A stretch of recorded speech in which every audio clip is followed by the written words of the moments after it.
It's Tuesday night on the internet. The regular crowd shuffles in for Mission Log Live. I'm John Champion. And I'm Ken Ray. Each week on Mission Log Live, we warm up the computers, flex our bods. I've been watching a show about 80s internet. So flexing our bods is what I was thinking about there. Bod, B-A-U-D-S. And then we talk about, whatever you want to talk about. Sometimes it's Star Trek. Sometimes it is not Star Trek. And sometimes it's both. And tonight it is both. Vic Mignogna will join us this evening. He of Full Metal Alchemist. He of the Dragon Ball Z films. Oh, yeah, and he was on Star Trek Continues. Picking up about a minute after TOS left off. Vic led the NCC 1701, no bloody A, B, C, or D, and its crew, both on camera and behind the scenes on Star Trek Continues. You've got questions. Fingers crossed, he's got answers. Now, we would love for you to call in with those questions or your thoughts. You can ask about Star Trek Continues specifically. I say extra points to anybody who asks about Full Metal Alchemist, just because I'm in an extra points kind of mood.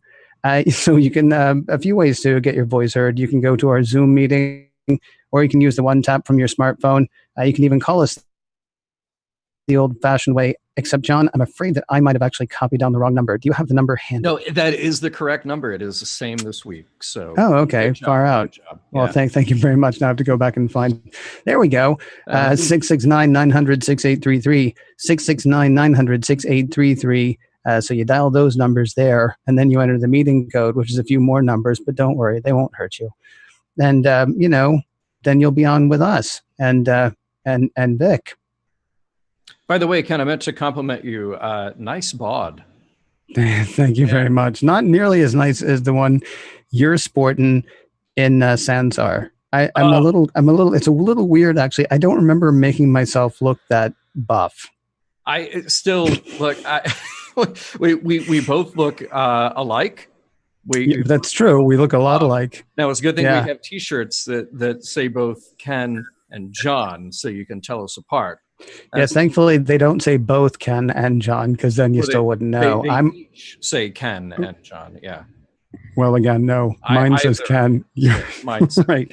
Yours says John. What we're talking about, obviously, is we have that that VR thing that we're doing in Sansar tonight.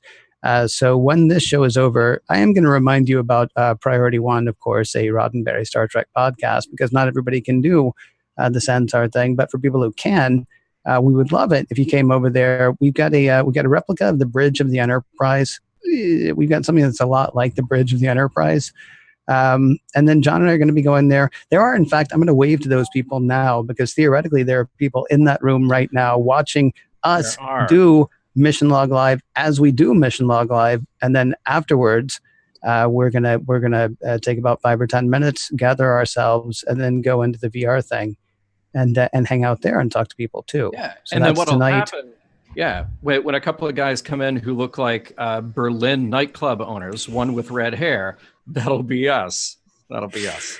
Yes, and you'll be able to tell which one has red hair because he's got red hair. Events.sansar.com, and if you haven't gone ahead and set up your account, if you're thinking, well, I'm going to do that tonight, you can. But, maybe take a few minutes while we're on now and go ahead and set that up. It doesn't cost anything. There is an app that you download, but it's not huge. And then you'll be able to join us and play around in the VR space. Really quickly, too, you don't need to have the headset. If you have a Windows machine running Windows 10, certainly. I'm not sure about all of their text and specs. But if you've got a Windows machine running the latest operating system or near the latest operating system, you'll be able to do the whole 2D thing as well. And then you'll be in on this whole other thing because you'll be able to type chat with people, which we won't even be able to see. We can't type back to you, unfortunately, but we'll be there talking and answering questions and doing stuff in Sansar. And we hope you can join us.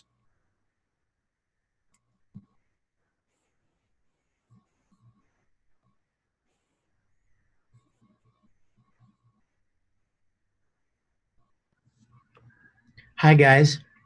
Hey, Vic's here. Okay, wait a minute. Hold on. Oh, we've lost John. Okay, so let me just tell everybody a funny story. I'm sitting here waiting for John to do something or say something. We had a little bit of technical difficulty before the show started, and that's why I kept saying, hopefully we've got Vic on, because Vic was having a little bit of an internet connection problem. So I finished my little intro thing there, and we got no John. So really, this show couldn't be better. So let me go ahead and get to the part where we have our guest on, because we actually have our guest here with us right now. No, see, I'm lost without him. Don't ever tell him that I said I'm lost without him, but I'm lost without him. We got the poll stuff that we normally do this time of the show. We'll do that in a bit. We've got the other stuff where we invite you to call in again, but we do have our guest here, and so let's go ahead and bring him in. Vic Mignogna is, as I mentioned earlier, just a huge voice artist. He is also probably best known, though, to the crowd watching Mission Log Live as Captain Kirk. Now, I know what you're thinking. Oh, but you also know what I'm talking about. Star Trek Continues, of course.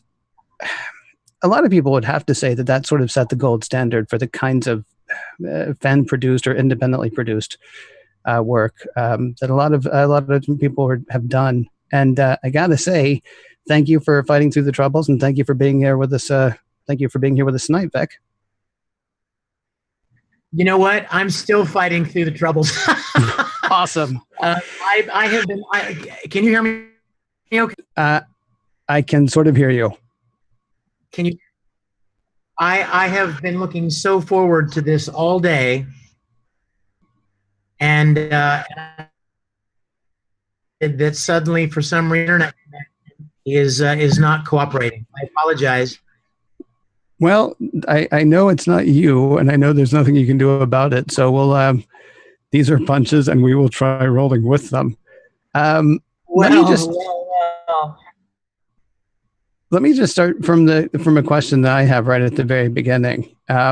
Why Star Trek Continues? What made you want to fill those sets and those shoes? Well, the very simple answer is that Star Trek was the most inspiring driving force in my life when I was a little boy. And it try a lot of creative things, whether it be filmmaking or acting, building sets or making costumes. Star Trek was the inspiration behind a lot of that for me. So fast forward all these years developing skills in production and acting and filmmaking, and I thought, what would be a greater tribute than to make this production as a thank you letter back to things in the first. So I never planned to make an entire series. I wanted to make one episode that memory. I wanted to make a Star Trek episode the way I remembered them. A compelling story, and a good theme. And so that's what I did. And the fans really enjoyed it. And so we made.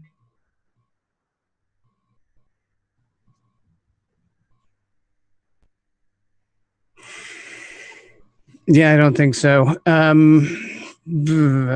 John? Let me call in. Yeah, you got it. Yeah, try that if you would. We're going to, okay, so. Fantastic. Yeah, right. You've got the number, I think, that John sent you a moment ago. So hopefully we're going to have Vic back in just a moment. Yes. The good news is we do have John Champion back. I bet you thought I just quit, right? No. For a minute there, like, oh, well, John's done with Mission Log. Well, no, I'm actually wondering. Oh, you should have heard me vamping by myself, dude. And and listen, when people say that I said that I'm lost without you, they're making stuff up. They're completely they're lying about that. Okay. Hopefully we're going to be able to get Vic back on in just a moment. There was a lot of stuff because Vic basically just like came in the middle of what I was saying, so I kind of jumped straight to the introduction part. Good. Which was stellar, by the way. He said he had never heard a better introduction ever in his entire life. I skipped over the poll part, though, and I skipped over a bunch of the other stuff that we normally do. So why don't we circle back around and talk about who's on the show next week, first of all, John?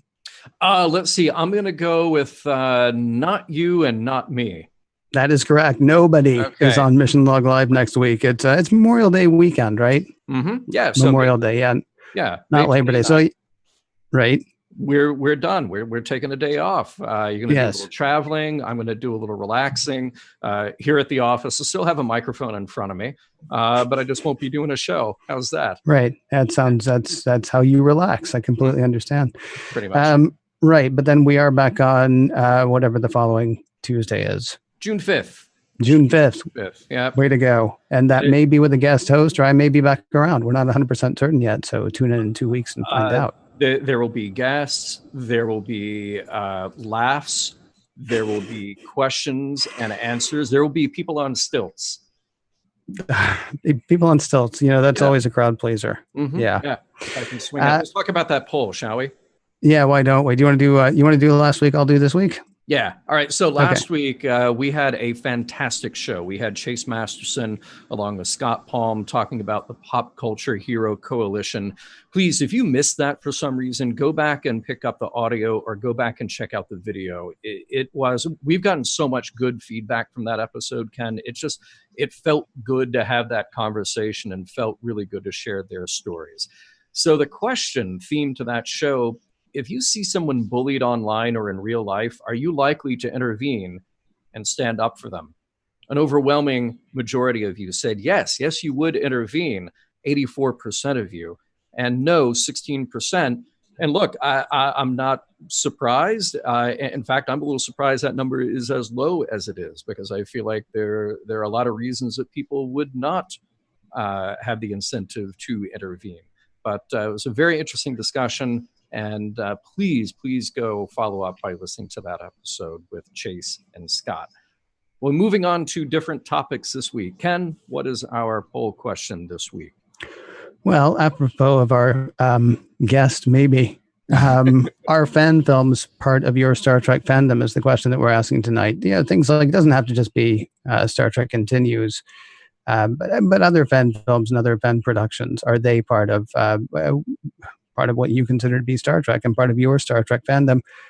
Even split, or practically even split. Yes, 51%, no, 49%. I gotta say, in watching some Star Trek Continues, because I think I've seen like an episode or two of Star Trek Continues before we were getting ready for this. When you come across something that just nails the look the way this did, the way Star Trek Continues did, it's pretty incredible. And though I have not watched all of them yet, having watched several getting ready for this, I know there are 2 or 3 that you've actually recommended, John, that somehow magically were the ones that I missed, or were some that I missed. So I'm actually looking forward to going back and catching up. Oh, yeah, please do. Fan films, I think of all the things that I have been a fan of and continue to be a fan of, fan films are not really a thing that I was ever into. The quality varies greatly, and a lot of people do fan films because they want to be a part of the action. They want to tell their story, which is all well and good. But sometimes those stories that get told are they're almost a little too insider. They're not necessarily being told for you, the general audience of that fandom. So there's not a lot that I've really watched. I have to say that Star Trek Continues I found because I knew a lot of the people who were involved with it who were saying, no, this is going to be different. This is going to be different and you need to see it. So I did, and I was pretty well blown away. And I think that is the only fan film series so far that I have watched from beginning to end. So hopefully when we get Vic back, we will be able to talk quite a bit about Star Trek Continues, and we'll be able to take some calls as well. So, so we'll... Hey, calls would be great right now, actually. Yeah, right. If anybody has anything else that they want to talk about, we're going to be off, as we said, for a couple of weeks. It remains to be seen whether we're going to be able to get Vic back on right now. So if you have anything else that you want to talk about, of course, on Mission Log, we're now, we're about ankle deep in Deep Space Nine. We're hardly there yet, but we just started. So if there's anything you want to talk about on that kind of thing, you're more than welcome to. If you want to revisit any old topics, you're more than welcome to. If you just want to call in and say hey, That wouldn't be the worst thing right now. And I know there's information on how to do that. And once again, I've lost it because, it's that kind of night. You know what's something really cool though? So What's that? David Takechi, who is a friend of ours in the Trek world, he actually just sent me a screen grab of his computer. And on one monitor, he's got the Facebook Live chat open. And on the other monitor, he has the VR window open. So I'm seeing a POV of him next to Scotty's station on the bridge. There's like 3 or 4 other people in there looking at us on the view screen in the bridge. Okay. Well, I'm glad they joined us tonight. Yes. That's a perfect show. This could not have been a better day for this to happen. Hey, is that, do we hear Vic back on the line? Oh, I hope you do. There he is. Okay, because somebody just wrote in and said, John, talk about your experience in Star Trek Continues. and I'm gonna put that off for a moment because we do have our guest back, and I maybe I'll share a little bit about working on Star Trek Continues with another person. I hope you will, John. Well, another person the 3 of us know, some guy named Rod who hangs around. He comes around every now and then, and we tell him to go away. Rod Boysenberry or Raspberry, something like that. Boysenberry is my favorite berry. Good job. Yeah. So on the phone with us now in the traditional old-fashioned way, the way the settlers did, we'd like to welcome him back, our very special guest. You know him as the voice of Scooter from the Pokemon series, Mr. Vic Mignogna. All right. I want to go back to the question. Can I just say something? Yeah, go ahead. I just want to say the main reason that I wanted to make sure that the video worked was because I just, in the mail this afternoon, I just got in the mail my new Star Trek t-shirt. Oh. And it's really cool. It says 1701 on the front and has a little Enterprise flying across. And I love it. And I was so excited to share it with you guys. And I can't believe that this would be the day that my internet would decide to not to cooperate. I apologize. I apologize so sincerely. Oh, look, you'll send us a photo and we'll run it alongside with the episode. How's that? But look, we're just glad to have you. I'll be wearing this shirt as I'm jumping up and down on my router. Yeah. Well, we're really glad to have you, man. And you know what? The majority of the audience will hear this on audio, and they're glad to hear you too. So thank you again for joining us. And I'll let you my pleasure and pick up where you left off. Well, I was going to say, one of the things that I'm always interested in, because when I asked you earlier why it was that you wanted to, I'm going to sum up what you had said really quickly, because I think honestly that we got the gist of what you were saying. I asked why Star Trek Continues, and you said that Star Trek was basically the impetus for almost everything that you had gone on to do, from acting to costumes to all sorts of things. What is it that got you into Star Trek? Well, you know what? The honest answer is, I think I discovered Star Trek at the exact moment when my parents divorced. And my mom and I moved into an apartment alone in Monroeville, Pennsylvania. We didn't even have any furniture in the living room. I can remember very clearly we had a 19-inch black and white television that literally sat on the floor because we didn't have any furniture in the living room. And I would lay on the floor every day at 5 o'clock, and I found this TV show called Star Trek. I didn't know anything about it, but I found it, and it was on at 5 o'clock every day on WIIC in Pittsburgh and on Channel 11, and I would come home every day and watch it. And I think there was something about the moment in my life when I discovered it, and especially Captain Kirk. There was something about this strong, brave, handsome man who led his ship and loved and took care of his friends, and they went on these adventures together. And Captain Kirk very much became a role model to me. So I think I discovered Star Trek at a very pivotal moment when I was looking for something, to kind of inspire me and encourage me out of what had just happened with my family. Does that make sense? Well, yes. I mean, we had somebody, I can't remember who, but I know I've talked to somebody recently who said for them it was just the consistency of those characters always being there. I mean, was it? Yeah. But you're saying it was actually. I mean, Kirk spoke to you in a way. I mean, there's got to be. Yeah, I mean, I think one of the reasons that I went on to wanting to play Captain Kirk is because I wanted to say thank you in the best way I knew how, with whatever skills and abilities I had developed over the years. I wanted to say thank you to this television show that inspired me so much when I was a little boy. That's why Star Trek continues. We've already got a caller on the line right away. We've got Vic, who has a question. I'm sorry, we have Will, who has a question for you, Vic. I mean, Vic, look, if you want to ask Will a question, you go right ahead. I may very well. You never all right. know. Well, let's go to Will. And Will, what do you have to say tonight? I have to say, can you hear me? We sure can, yeah. Great. I have to say it's ironic that 5 years later, I still cannot get a face-to-face interview with this man. The last time I spoke to him, he probably doesn't remember this. I had actually tracked him down during a live interview in Vancouver on a radio program I called in, and threw him some bones, and he just took the lines and ran. And I realized he didn't need anybody to do promotion work for him at that point.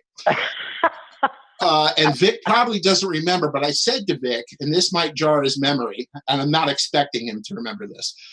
In all fairness, I said to him, I wanted to see more vignettes. I knew it was going to be difficult to do, but there were these episodes that I would like to see what would have happened if they only had an extra 5-10 minutes. Which absolutely. And I threw out there to you. I was still waiting to see what happened on board that Klingon ship that they beamed all the Tribbles over to at the end of I don't know if you remember that. And you said you weren't doing more vignettes. But Will, the only reason, first of all, Will, it's great to hear from you, and thank you for calling in. I appreciate it, and sorry that I've been difficult to reach, but you know what? The only reason we made the vignettes was basically to introduce everyone to our characters. I didn't want our viewers to spend the first half of our first episode trying to get used to different actors in these roles. And so I thought rather than have them distracted for the first half of the first episode trying to get used to these actors in these roles, why don't we make a few vignettes introducing these actors in these roles, so that by the time we start our first episode, we release our first episode, they will already be familiar with them. And that was kind of the reason for the vignettes. And I'm with you completely, though. In fact, had we been able to make more episodes, Will, I would have loved to have done a sequel episode to A Piece of the Action. Yes. I loved that episode so much, and it was ripe for a sequel. But things being as they are, that didn't happen. But yes, I agree with you. There were certainly plenty of episodes of the original series that would have a great follow-up. Well, you did a fantastic follow-up with the fairest of them all, and I really wanted to say that I had seen your work.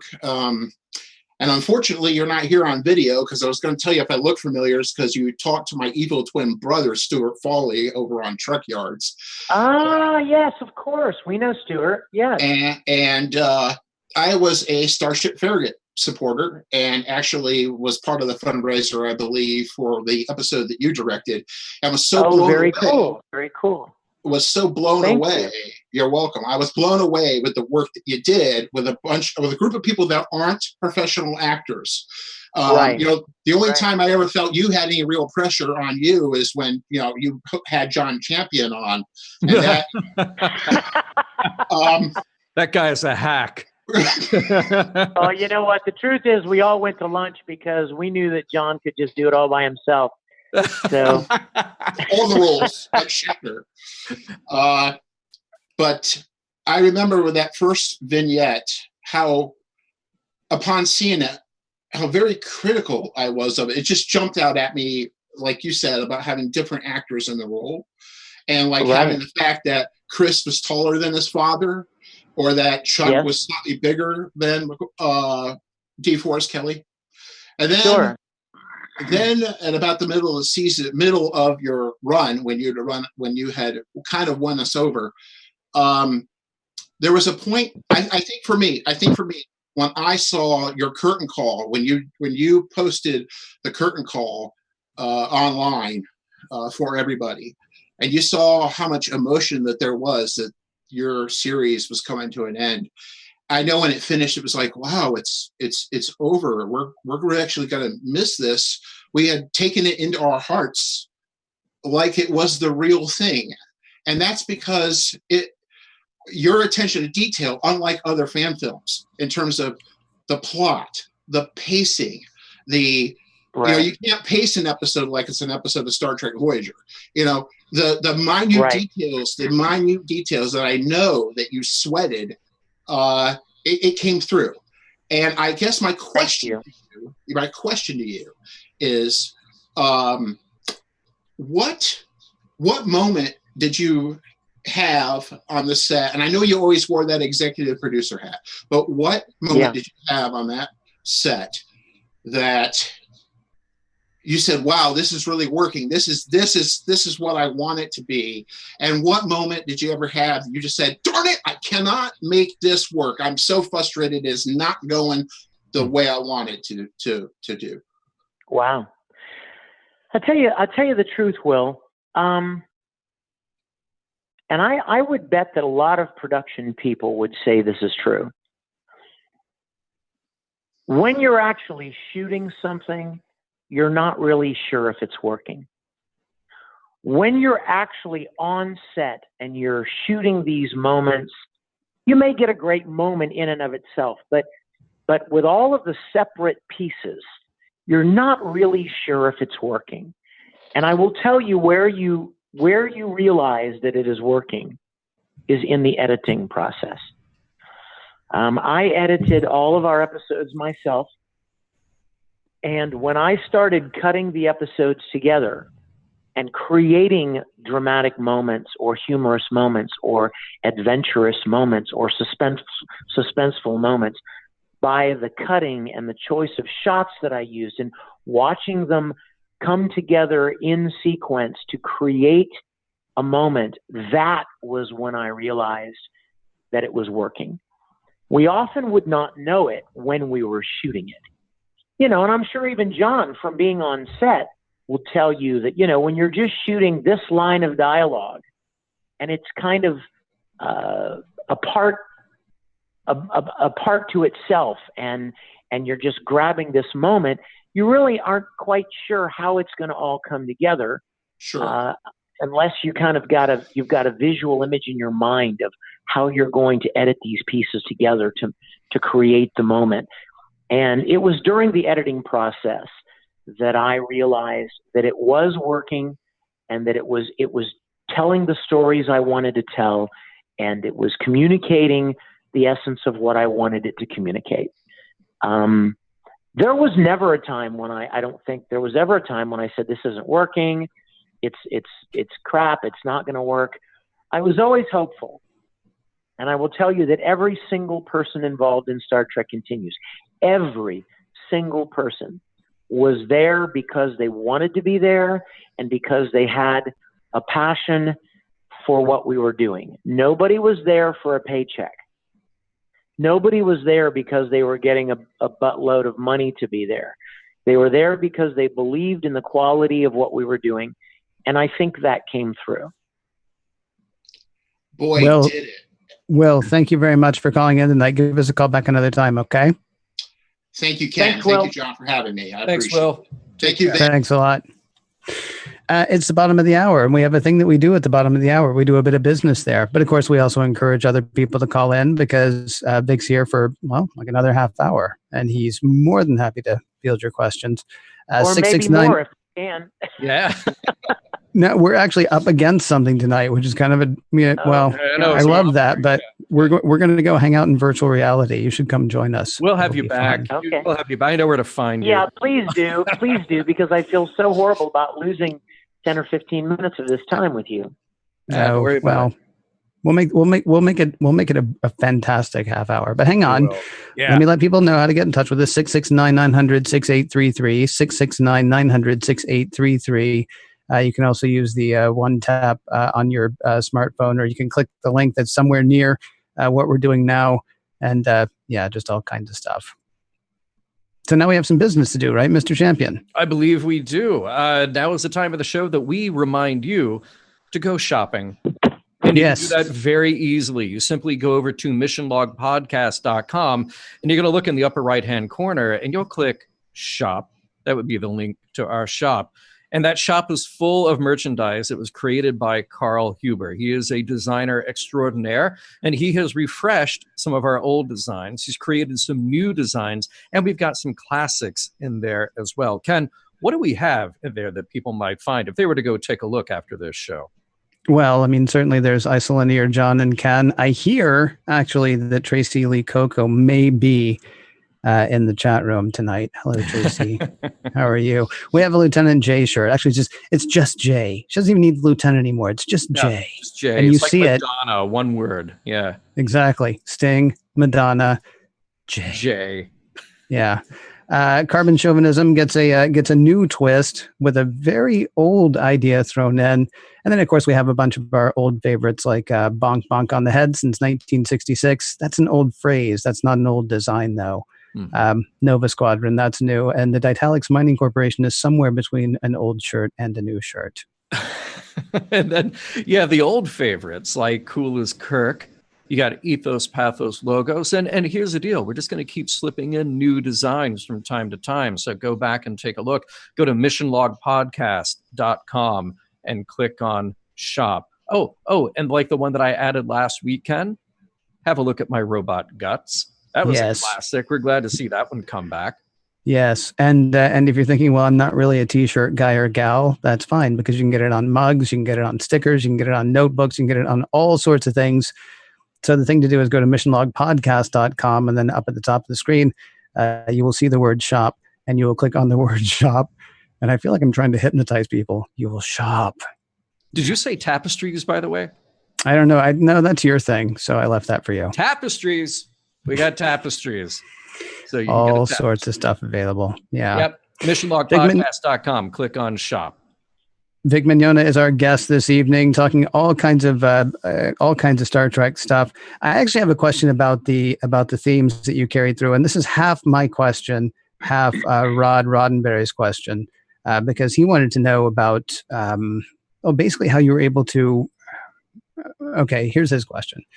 You have episodes with heavy themes in the Trek tradition, like Divided We Stand and What Ships Are For, and others that go a step further, dealing with issues like sexism and abuse, but still in a very Star Trek style. It seems to me a lot of times when you get Star Trek today, what you get is lots of lasers, you get lots of fights, you get lots of shooting. How important was it for you to carry those same kinds of stories and same kinds of themes? Oh my gosh, I am so glad you asked that question, Ken. I can't even. Okay, are you ready? Are you ready for my answer? Do it. I'm beginning to wonder now. Okay. Okay. Some people may think that Star Trek is about fighting the Klingons or beaming down or firing phasers. No. The reason we're talking about Star Trek 50-some years later, the reason there have been so many incarnations in movies and TV shows and video games is because of the stories that they told. The stories of the human condition and ethical questions and moral questions and social issues. And you know what, guys? I have one thing that I had determined from the very, very beginning, before I ever did anything else, when I decided that I was going to make Star Trek Continues, the singular foundational stone that I built this production upon was, if I'm going to do this, we are going to tell stories like the original series did. Now, when you set the bar that high, it's hard to find those kind of stories.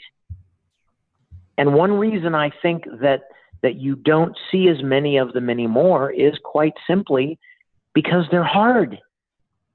It's harder to do something like that, and it's much easier to just have, you know, phaser battles and action and ship fighting and that kind of thing. But I had purposed from the very beginning that we were going to tell stories that were compelling and thought-provoking, and they had a deeper theme and a message. And you know what else, guys?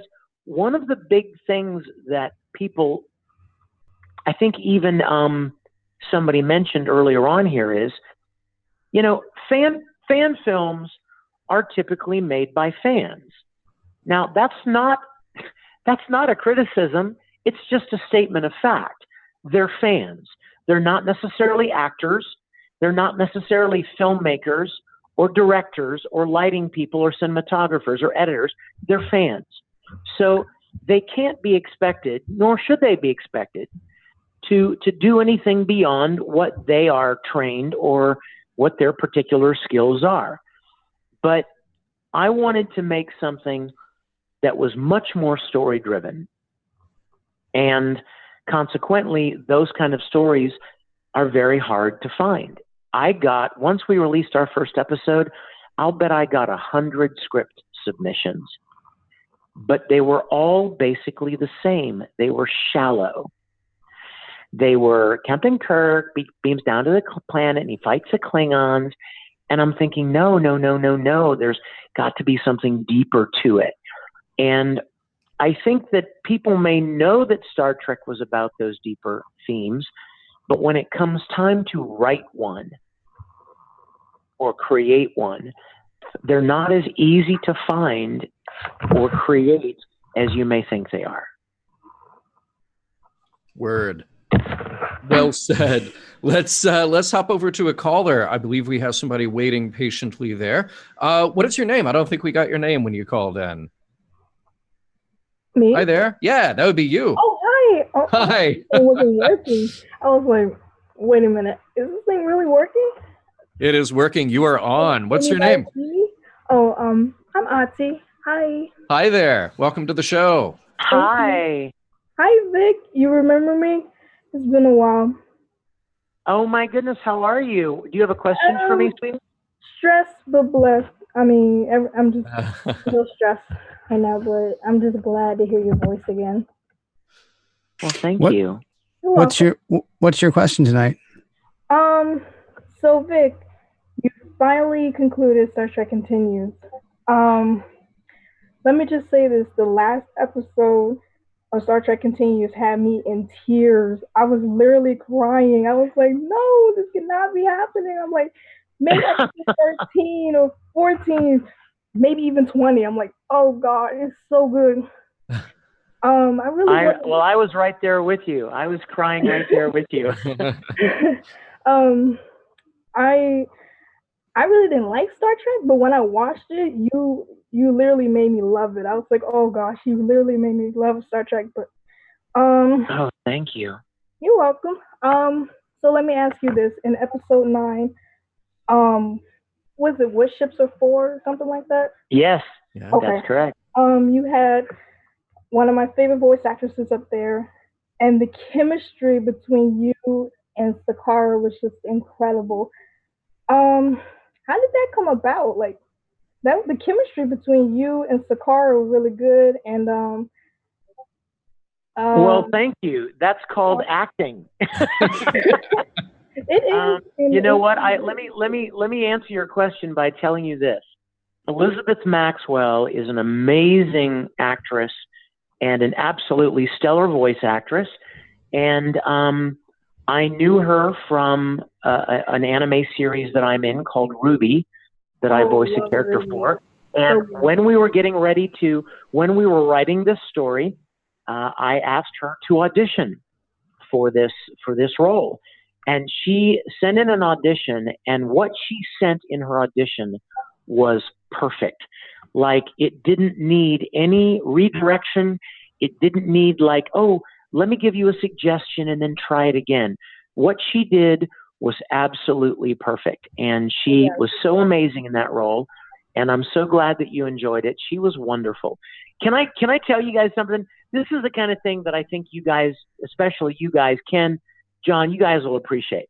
Mm-hmm. My dear friend, our dear friend, James Kerwin, and I were talking on the phone one day. Yeah. And we were talking about when we discovered Star Trek. And I mentioned, as I did earlier, about first watching it in black and white on a 19-inch television. And James said, you know, a lot of people's first experience with TOS was in black and white. And I said to James, wouldn't it be cool if we could come up with a story-driven, thematic reason for why our episode was in black and white? And James and I came up with the idea of this planet that had this radiation canopy around it that blocked certain color spectrum. And so everybody on the planet only saw in black and white. And then it turned into this amazing story about immigration and interplanetary racial feelings and judging people based completely on what they look like, and which you could not tell the difference if you only saw in black and white. And it turned into such a classic Star Trek theme and such a classic Star Trek story. Rod's favorite, by the way, Rod Roddenberry's favorite of all of our episodes. And it literally was born out of having a conversation about watching Star Trek in black and white. And then that became a metaphor for the story.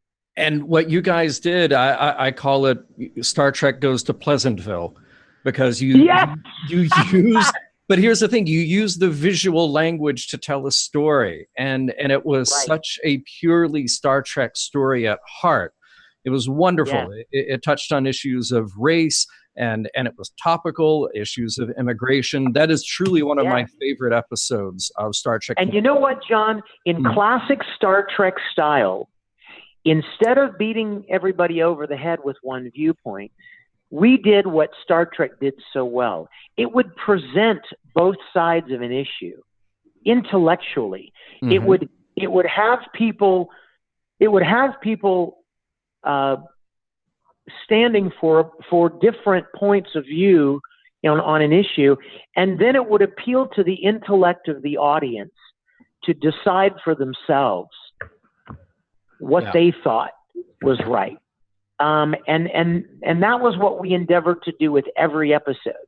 We would present both sides of a complex theme or a complex issue, and vocalize both reasons for why people believed both different ways, and then let the audience kind of come down on the side that they felt resonated with them. Yeah. Thank you very much for calling in. We actually have another caller that we want to get to. We've actually got a bunch of people lined up, so we're going to try to get at least 2 or 3 more on. I'd love to get as many in as possible. Yeah. Is Bob there with us? I am, yes. Hey, Bob. Hi, Bob. How's it going? Oh, very well. Thank you. And Vic, let me just say that it was a dream come true when I started watching the Star Trek Continues. One of the reasons I was so excited to see the show, and this kind of plays into my question, is the show so perfectly captured not only the heart and soul of the original series, but the look was perfect. It brought me back to the original series I know and love. And my question is, I've always wondered why, especially in the first Star Trek movie, why they decided to change the entire style. They changed the costumes, they changed the lighting, everything was changed. And I was always wondering, and I haven't seen this in any of the books or any of the things about Star Trek, was there ever any thought or consideration of keeping the same style? If it's not broke, don't fix it. Let's have the same lighting, the same wonderful uniform. Do the classic Star Trek in the same exact style and mode, but only on a higher budget, kind of in the way that you can notice in Star Wars, the newer movies have kind of that same feel, that same magic. Was that ever thought of? Do you think the movies would have been even better if they went that way? What's your opinion on that? First of all, Bob, thank you so much for calling in, and thank you so much for your kind words about STC. I will be forever grateful for so many people like you that have enjoyed it and embraced it. The answer to your question, the only thing I can come up with, and I wonder if John and Ken might agree, is I don't know if you realize this, but Star Trek the Motion Picture was literally 10 years later. It was literally 1979. It was 10 years after the original series had ended.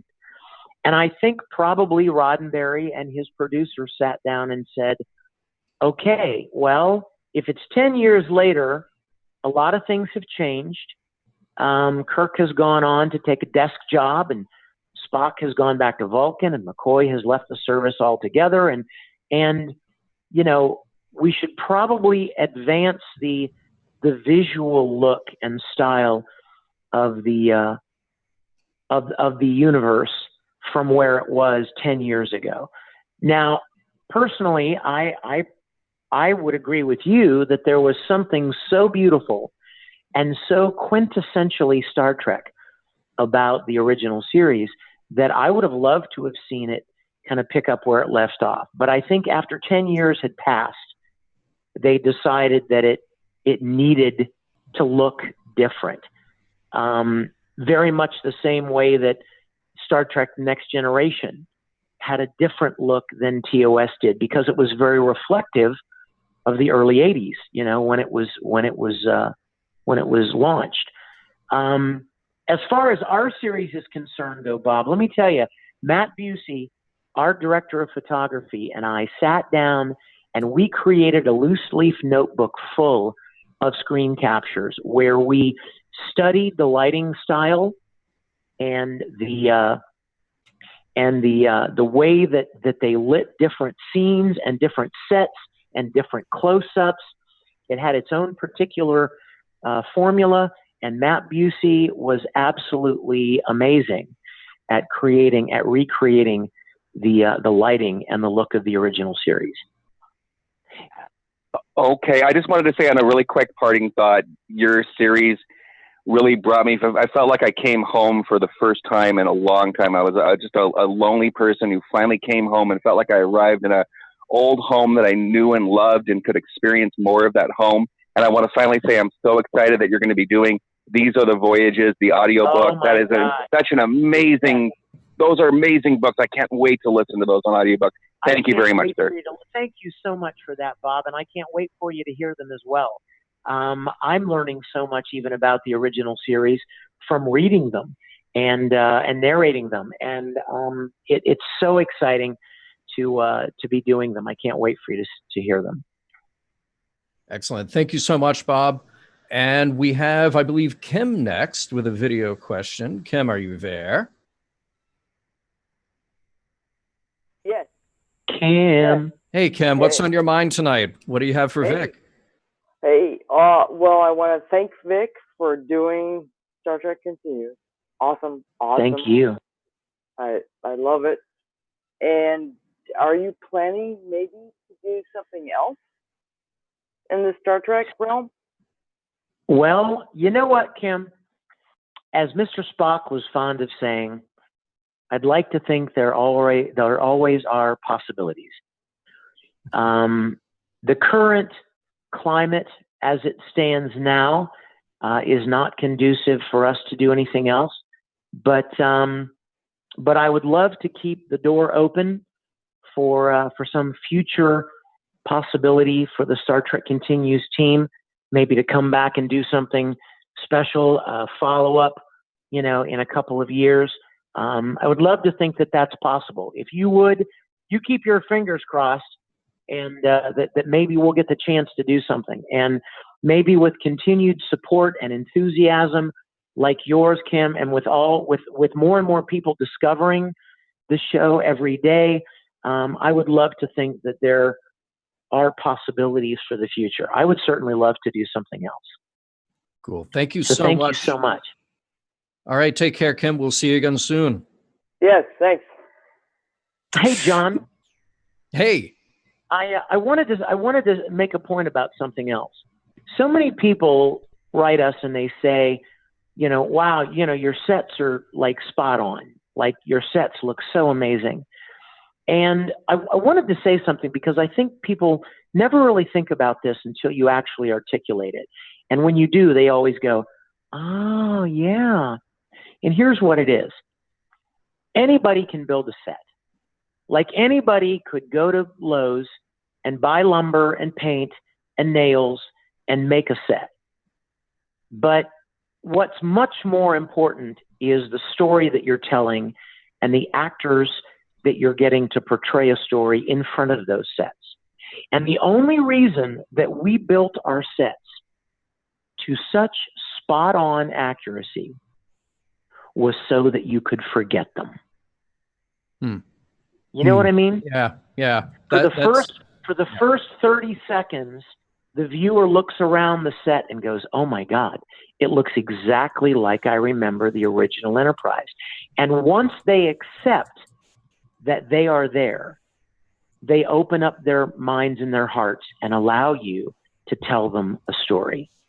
If the sets were not accurate, if they didn't look right, then the audience, the viewer, would forever be distracted by the fact that it didn't look right.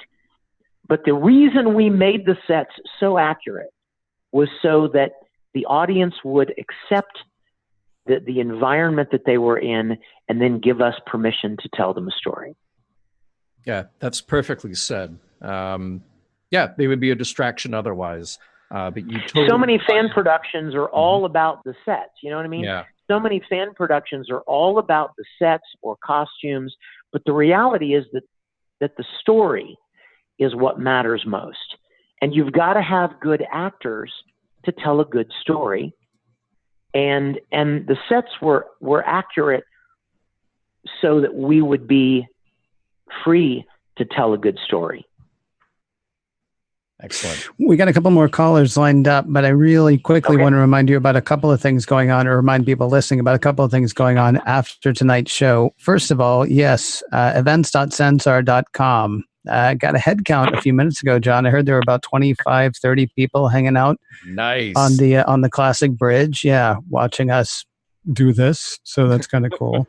Now, we'll be by there in about 25 minutes. If for some reason, though, that's not your bag, don't forget that our good friends over at Priority One are still doing what they do, which is, of course, talking about all things Star Trek. I mean, they're giving you news about books, about TV shows, any movie rumors, game stuff, neat Star Trek products you might want to find. Each Tuesday at 11:30 Eastern, 8:30 Pacific, Elijah, Kenna, Tony, and Winters bring you all of that and a ton more. So they do that live, 11:30 Eastern, 8:30 Pacific. And if you can't make that live, go to iTunes and download it, or wherever you go to podcasts. Go to Find Podcasts. It is Priority One. But if you can join them live and you can't join us, Facebook.com/Priority One Podcast is the way to do that. Because I still don't have a new kicker question, I think we're going to forego the lightning round this evening, John, because we have other callers lined up. Well, and here's the thing. We'll have Vic back and we'll do a lightning round then. But I do want to read an email that we got from a couple of listeners who have been with us a long, long time. They say, John and Ken, greetings from Taiwan. I'm currently in grad school, so don't have time to tweet you as obsessively as I used to back when I was an undergrad. But when Mission Log and Star Trek Continues have a crossover episode, I'll put my term papers on hold. You'll be broadcasting early morning Taiwan time, so I'm emailing my question for Vic. Vic, we love Star Trek Continues and are inspired to create a Star Trek fan film starring Taiwanese puppets. Can you give us some advice on making sure we do it while following the CBS fan film guidelines? Thank you, Josh and Twilight. Oh, my goodness. Vic, I don't know what you can address in like 60 seconds, but I will say that Josh and Twilight, whatever you come up with, I am so there. I am so there to see this. Yeah. Yes. And let me say, along with John, whatever you come up with, please let me know where I can see it. The most beautiful thing about every Star Trek fan production is the passion that goes into it. And I think if you're using puppets or live action or animation or whatever, just put your heart and soul into it. Let the story and the production be born out of your love and your passion for this thing that we call Star Trek that we love so much. And whatever you come up with out of your passion is going to be beautiful. Nice. Nicely said. We have everybody in Taiwan we said hello. Yes. Everybody. You have to tell everybody in Taiwan that we said right. hello. Get in your car, drive around every neighborhood. Take pictures. Star Trek continues, and we love them. We have a very few minutes left. We have a couple of callers lined up. We're going to try to get to both of you. Matt, you have a question for Vic. Hey, good evening. I just wanted to tell Vic how amazing Star Trek Continues was, and thanks to him and everyone that worked on it. What an amazing job they did. Oh, thank you, Matt. Thank you. And I was wondering, I've already sort of lobbied for Tracy Coco to try and get a line on Star Trek Discovery. Is there any hope we can see you show up on an episode of Star Trek Discovery? Not as Captain You know Kirk, what? But, I always laugh when I see people on the internet say, oh, you should play Captain Kirk in Discovery. No. I'm way too old for that. They're going to cast some young, good-looking hunk to do that. But you know what? Let me just say, I would consider it such an amazing honor and privilege to be any small part of Discovery. I've got a lot of friends on that show. Doug Jones, Jason Isaacs, Rekha Sharma. Yeah. Yes, Rekha, who was actually in our 8th episode before she got cast in Discovery. But I want it to be good. I want it to succeed. And I would love to be some small part of it. I don't know how to make that happen. I wish I did. But Lord knows if they ever gave me the opportunity even to play a cameo, I would love to be a part of it. I was so thrilled to play a voice in Star Trek Online because that's official licensed Star Trek. But I would love to be a part of Discovery if the opportunity was. Thanks for saying that, Matt. Thank you. all right, you're welcome. And best of luck with When the Train Stops. I can't wait to see that. Thank you. Thank you so much. Thanks a lot, thanks, Matt. guys. Have a great night. Thank you. Thank you, sir. We have one more caller that we're going to get in about 2 minutes, I hope. Earl, thank you very much for calling in. You have a question or comment for Vic? I just wanted to thank Vic very much for To Boldly Go, which was just that by itself would have been amazing. The whole series leading up to it and building up to it was fantastic. I was the guy who, was begging him repeatedly on Twitter to please release the soundtrack. And just altogether, that was a fantastic show. For me, that is the finale of Classic Trek. Nice. Thank you so much. Perfectly said, Earl. Thank you so much, man. Hey, I want to remind people again to go to events.sansar.com right after the show tonight. Ken and I will virtually pop in to say hello there. We can continue the conversation. We won't have Vic with us, but you know what? I think we need to have Vic back. And Vic, a couple of people in the chat said, hey, John, you got to tell your story about being on Star Trek Continues. We're out of time. But I got a story or two to tell about Star Trek Continues. Can we please schedule another time for me to come back soon? We will, and we're gonna send stories from the set and all of it. Yeah, we're gonna send 10 internet technicians to your place to get everything straightened out, and it'll be brilliant. Because I saw the shirt, you sent me a picture, and the shirt is great. Yes. So the world needs to see this. As soon as I the internet company, and I'm going to unload my on them. I think they're listening because we're losing you right now. It's kind of amazing. Are you kidding me? Really? Don't threaten the internet when you're on the internet, dude. That's like the worst possible idea. I said I'm gonna call them and then they cut you off again. Yeah, they're doing it again. But we are seriously right up against it. Vic, I do want to thank you so much for being on with us tonight. We will definitely have you back on.